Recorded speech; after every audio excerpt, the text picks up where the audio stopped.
So it looked like I predicted last week. Dallas would play well. They have the personnel to match up on the O-line, D-line about as well as anybody can do against Philadelphia. Dak and CeeDee Lamb are like Jalen Hurts and A.J. Brown. You're not going to stop them. That's what I said Friday. But I also said I'll take the Eagles to win by about 4 points over the Cowboys because of situations. Third, fourth down, red zone, late game decisions. That'll be the difference, and it was. Total yards, time of possession, penalties, third down efficiency, both very even. Dak was great. So was Jalen Hurts, who finished with a higher passer rating. Dak's foot is just out by an inch there, but only two things could not happen down the stretch. They couldn't take a sack, and they couldn't have a penalty.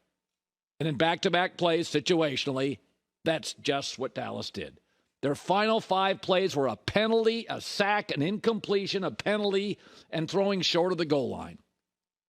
And stop with the excuses. Dak's in his 8th year. McCarthy's in his 17th. How come Philadelphia, with a younger quarterback, a younger head coach, a younger coordinator, how come they're so organized in key situations?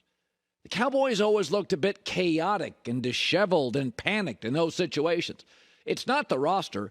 It's almost impossible to match up with the Eagles' O-line, D-line. But Dallas does pretty well. Philly had to keep in tight ends to block after the first half. That's not the issue. It's not that they don't have personnel. And I know you think the officials are out to get them, but when's the last time these Cowboys stacked up on the road against a great team and a great quarterback and won? They get close all the time.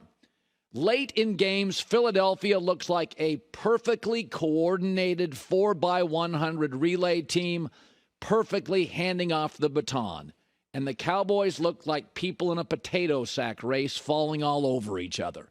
That's what we predicted. We said Dallas would play well. Dallas would match up. But it would be situations here at the end of the game was classic. They get it to CeeDee Lamb, but the Eagles, it's like they practice it all week. All camp right in front of the goal line, swarm, suffocate, and push back. It looked like they were really well coached late. Philadelphia does this. This is who they are. They win pretty, they win ugly, they win close, they win situationally. It's not that Dallas doesn't have the players, but it does feel like, considering McCarthy's in year 17 and Dak is in year 8, they're not a real smart football team late in games. I mean, even that play, throwing in front of the goal line when clearly Philadelphia stacked their entire secondary at the goal line and moved forward. It never ends. It's the same thing. That's why Dallas has become, for me, so easy to predict. You know how these games are going to go. It was going to be close. It's a division rivalry game, right? This isn't going to be San Francisco and Dallas. This is going to be a close game, TV game. Dallas can match up. Jalen Hurts wasn't 100%, but in the end, it was the end of the game. Sacks, penalties, confusion, disheveled, a little panicky. It just never changes. But I said Dallas should get Derrick Henry. How many first downs did Dallas get rushing yesterday? 3. They've become very reliant on Dak and CeeDee Lamb. Tony Pollard's a nice number 2 pitch. But I start looking at this. Total yards, Dallas had an advantage. Penalties the same. Time of possession the same. But when you look at rushing, Dallas needed Derrick Henry at the trade deadline.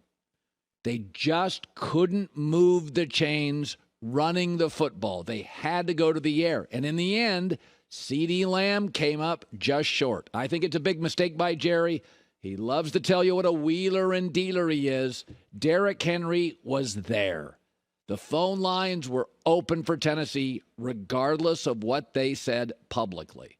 3 first downs rushing the ball. Philadelphia now is more of a passing team than a running team. They had over double that. All right, so Bills Bengals last night.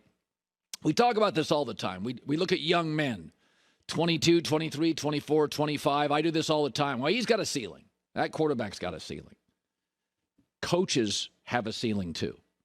Sean McDermott, I watched last night. He's Chuck Knox, former Bills coach, Seahawk coach, Ram coach. He's Marty Schottenheimer. Sean McDermott did a great job to clean up the mess Very good with details, organization, football 101 stuff. But I don't think, like Chuck Knox or Marty Schottenheimer, he's a visionary. He's a creative. This team is getting worse. After that opening drive by Joe Burrow to score, I really never felt Buffalo had a shot. I didn't. Josh Allen had a bad shoulder, and yet because they've never had a top 5 running game under McDermott, despite having Josh Allen. I mean, Baltimore's got a quarterback that moves. Why do they always have decent run games? McDermott has never developed a run game. 7 years, it's always, hey, Josh, can you save us? Now he's starting to break down like early Cam and early Big Ben. Even at 6'6", 255, he takes too many shots. He is starting now to show his age. And McDermott is starting to show his ceiling. Football's not just about organizing stuff. We all know somebody like that. The great organizer in your family. You want to make them executor of the will. You want to have them, the paperwork, cabinets, files, everything online. But who's the vision of this football operation? Defense, they're now 17th. Offense, they're now 17th. Special teams, PFF rates them 30th. What do they do well? You do not have to be in a salary cap league a perfect team anymore. You just can't be average at everything. You've got to be great at something. You've got to be able to lean into something. Kansas City, it's creativity.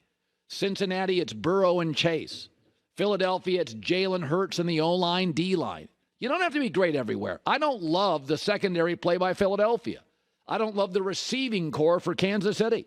Cincinnati's O-line is okay. They've spent money and resources on it. It's never great. What is Buffalo good at? That is the responsibility of a head coach. You can't blame the quarterback. You can't blame Joe Burrow if the secondary for the Bengals isn't tight. This morning, this is embarrassing, with Josh Allen, one of the 3 or 4 seminal talents in the world playing quarterback. They are 1 game ahead of the Raiders. The Raiders. A tire fire. They're 1 game ahead of the Raiders and behind the Jets now with Zach Wilson. No excuses.